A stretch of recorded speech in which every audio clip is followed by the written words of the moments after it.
Local races heat up 13 days before the midterm polls.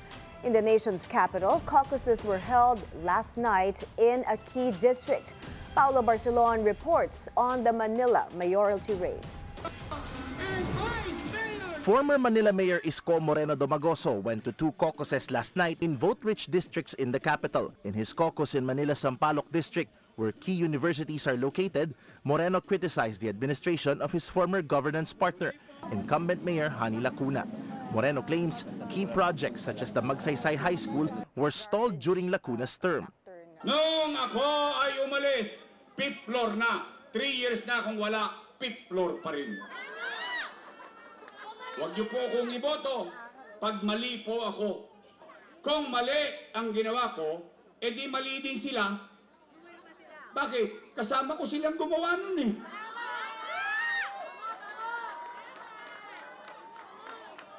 Sino ba ang vice mayor ko nun?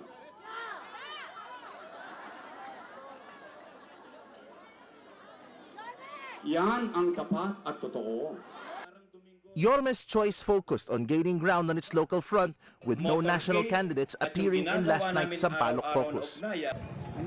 Not too far from Domagoso was the caucus of mayoral candidate Sam Verzosa, who calls himself a son of Sampaloc, had a smooth-sailing caucus and gathering with local residents, a far cry from when he went to Moreno's bailiwick of Moriones, Tondo over the weekend. Nung isang araw, nag-evento ko sa Moriones sa sobrang desperado ng kalaban natin. Sasamahan nyo ha. Gusto nilang baklasin yung stage natin. Nung hindi namin hinayaan mabaklas, pinaguhuli ho yung mga sasakyan namin, tinikita na City Hall. Finally, nung tinuloy namin yung programa, habang nagsasalita ako, pinutol ho. Pinutol yung main cord namin sa DJ's booth, di namin napansin. The local government has yet to comment on the matter. Meantime, Lacuna went on the campaign trail in Manila's 5th District. She also went back to mayoral duties, helping distribute land titles at City Hall. Lacuna's camp touted they are closing the gap with Moreno in terms of voter preference, as cited by Tangheres' April 25 to 26 survey, showing her having a 40% share compared to Moreno's 48%.